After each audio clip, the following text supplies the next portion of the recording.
We call it our grand adventure. And on days like this, with the birds singing and the views stretching for miles, it feels exactly like that.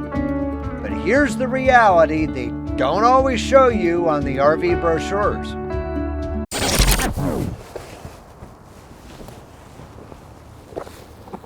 The road is a vibrating 70-mile-per-hour earthquake. And this year, the road fought back. From truck batteries and brake calipers, to foolishly dropping my water tank again and ripping out the trailer's underbelly panel in the process, we've counted 14 repairs over the past 12 months, ranging from insignificant annoyances to major headaches. Today, we're pulling back the curtain on the Nomad Tax and explaining everything that went wrong and why, despite it all, we're still hooked on this RV lifestyle. So stay tuned.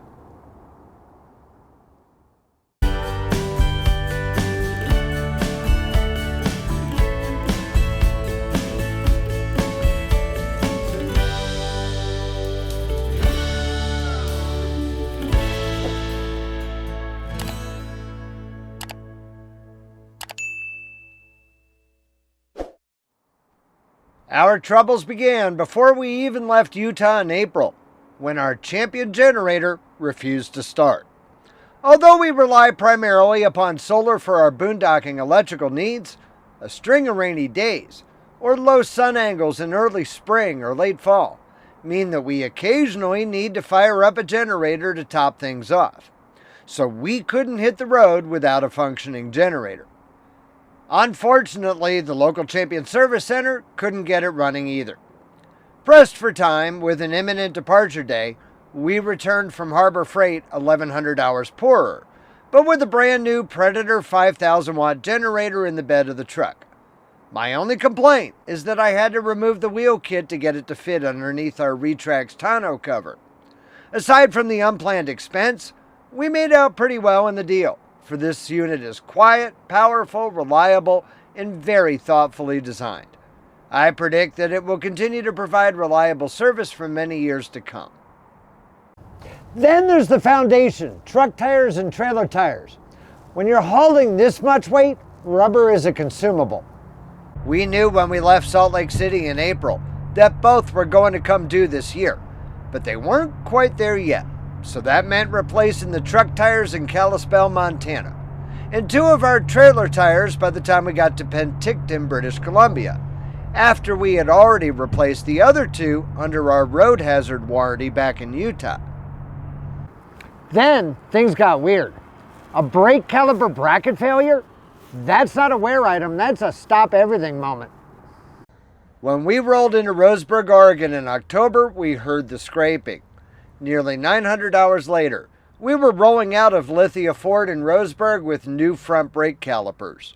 While towing through the Portland area, traffic behavior forced us to make a hard stop with the truck and trailer that very easily could have caused the caliper bracket to fail under stress. You can't start a vehicle without a starter battery. And in the case of most diesel engines, there are actually two of them. Both of our OEM truck batteries failed while we were in Northern California, and after 2 consecutive mornings jump-starting our truck, we drove it down to Les Schwab in Oroville. $521 later, we had 2 new starter batteries. This highlights the importance of carrying a jump starter so that you don't need to rely upon someone else to jumpstart your vehicle. And in the case of a diesel, it needs to be sufficiently powerful to overcome the compression necessary to start a diesel engine. The same reason that most diesels have 2 starter batteries. Our top-down jump pack that we profiled back in our episode 408 performed admirably throughout it all. But these weren't the only batteries to cause us headaches and inconvenience in the past year. In a moment, we'll discuss our trailer batteries too, along with stabilizer jacks, a leaking roof, water tank nightmares, cheap interior products in our RV, and mishaps with our Ford F-350. Right after we take a quick ad break, so stay tuned. The irony that the batteries in both our truck and trailer both failed this year is not lost on us. However, the trailer batteries were a much more costly loss, about $5,000 down the tubes. We recently detailed Battle Born's battery design flaws and disappointing warranty process much more thoroughly in our episode 448. But the problems actually began midsummer in Western Canada, when our lithium iron phosphate battery bank began going dead unexpectedly. We ran extensive tests on each battery individually while we were dry camping at Chimney Lake in central British Columbia, and found that battery number 4 output no voltage, would not take a charge, and could not be awakened. So we removed that unit from our battery bank and resolved to address the issue once we got back to the States. However, further testing in November found a total of 4 out of our 6 batteries were exhibiting signs of defect. After contacting Battle Born and learning that they expected us to pay to ship them back to the company and further pay them to conduct additional testing, we washed our hands and went with an alternative battery supplier. Although we paid less than $800 to replace our entire battery bank, we can't help but cry over the nearly $5,000 in spilled milk from our initial battery-borne battery purchases in 2021 and 2022. Then there's the Jack Saga. One of our stabilizer jacks wouldn't retract when we left Chimney Lake. A little testing with a multimeter allowed us to identify the culprit as a tiny 50 amp 12 volt automatic reset circuit breaker. We had a replacement shipped ahead to our next stop in Kamloops for a cheap repair, but now carry spare circuit breakers in our parts bin. Alas, that was not the end of our jack troubles. For when we pulled up stakes to head to Quartzsite in January, a different jack wouldn't budge. We eventually managed to coax it into retracting, but not without screeching like a wounded owl. So from the road, we called ahead to E-Trailer and found a return unit available for a $200 discount, which we had them shipped ahead to us in Arizona. When it arrived, we at first believed that E-Trailer sent us the driver's side rather than the passenger side. But following a helpful phone call with E-Trailer, we came to realize that KZ had actually installed ours backwards at the factory. Thankfully, the replacement still functioned normally in its incorrect position, so all was well. If there's a recurring nightmare in the RV world, it's the water tank. And back in our episode 304, I showed you how, when filling the tank, I foolishly neglected to open the valves that I placed on the water tank vent tubes. That allowed the tank to swell like a balloon until, boom, it forced itself right out the bottom of our trailer. Well, I'm apparently a slow learner, because back in September, when we were preparing to leave Winthrop, Washington en route to the Seattle area, I did it again. This time I got lucky that I didn't crack our water tank one more time. However, it delayed our departure as I had to drain the tank, get it packed back up into our trailer frame, and clean up all the torn coroplast underbelly material that ripped out when the tank came down. But that meant that I also got to replace our RV's underbelly panel one more time. One of RV life's most miserable jobs. No one keeps that stuff in stock, and because it's oversized, it ships via freight and takes a couple of weeks to arrive. So I couldn't just have it shipped ahead to our next stop. But I wanted it replaced before we arrived to winter in Utah. So I had it shipped to my sister in Los Angeles and picked it up once we got close in Solvang, California, where I cut it to fit and installed it. Trust me when I tell you that replacing underbelly coroplast is something you never want to have to do, much less do a second time. We've got even more repairs from the past 12 months to share, right after we take one more ad break to pay the bills, so stay tuned. Our luck truly ran out while we were in Solvang. A foot of rain in only 3 days revealed a previously undiscovered roof leak that dripped right down into our living room, the first in a string of atmospheric rivers that would continue into our following stop in Ojai. A bit of sleuthing on the roof in my rain gear revealed the spot where the water was gaining entry, but Dicor roof sealant needs to remain dry for 48 hours to cure. So it was off to the hardware store in Santa Ynez, where they had sold out of every single tarp that they had in stock. So I instead picked up a roll of plastic sheeting, usually used as a drop cloth for painting, to keep my repair dry until it was watertight. That illustrates the importance of carrying 2 essential repair items with you at all times: a spare tube or 2 of Dicor and a roll of Eternabond tape. Neither are easy to come by unless there's an RV supply nearby where you're camping, and you'll be happy that you have them to prevent further damage if your roof springs a leak. Then there are the lifestyle repairs.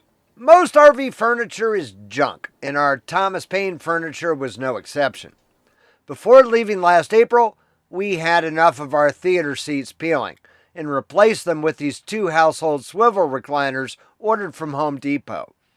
KZ had already replaced our sleeper couch due to similar peeling, once when it was still under warranty, but it wasn't long before the fabric peeling began once again.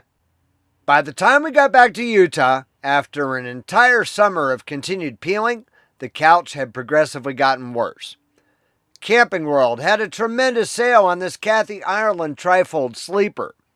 It wasn't Mrs. Grand Adventure's first choice, but she couldn't appreciate that any replacement sleeper couch had to fit through our 24-inch RV door, which effectively ruled out most residential options. This RV sleeper came with a 3-year warranty, so I expect that it will start peeling in precisely 1,096 days. Then there are the minor annoyances like the window blinds. These 2 are absolute trash. As the stringing breaks constantly, I've long kept a roll of replacement cord in the rig to restring each blind when it inevitably breaks. But I got tired of doing that repeatedly to the very same blinds. So instead, I started using a spool of 150-pound test monofilament fishing line. I've never since had a single one of my restrung blinds break, and as each blind eventually fails, I've been restringing them with this new, improved fix.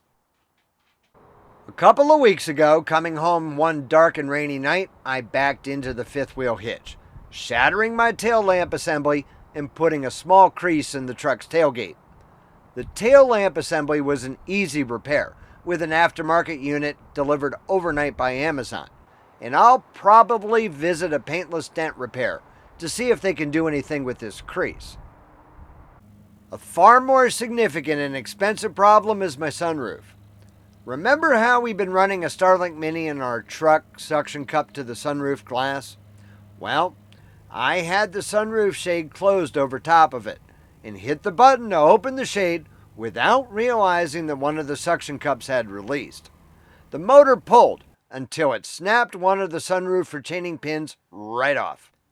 Now, you'd think the Ford would make these pins out of something stronger than brittle plastic. You'd also think that they'd make the pins replaceable instead of integrating them into the sunroof actuator cable. And if not, you'd think that they'd make that integrated cable assembly replaceable. No, the only official repair is to replace the entire sunroof frame, which costs over $2,000 and requires a boatload of labor hours to replace. I'm still trying to figure that one out. You don't have to be handy to live the RV life, but it helps. It helps even more to have friends who are far handier than I am. 14 repairs in 12 months sounds like a lot. It is a lot. But when I look at the list, the water tank, the generator, the sunroof, I see not only failures of both equipment and my common sense, I see the price of admission. We make mistakes, we learn, we fix things, and we keep moving. Because the alternative is the view of a neighbor's fence instead of the open road. We hope that you've appreciated this recap of the good, the bad, and the ugly of RV life. And if you want to make us feel better about ourselves, tell us about your RV disasters right down below in the comments section, where we'd love to hear from you each week because we premiere new RV-centric videos right here each and every Wednesday. So if you're not yet a grand adventurer yourself, there is no better time than right now for you to go smash that little subscribe button and ring that notification bell to be sure that you never miss a grand adventure. We'd also be honored if you shared the channel with your friends, family, and on social media. So until next Wednesday, please remember, life is nothing but a grand adventure. We'll see you then.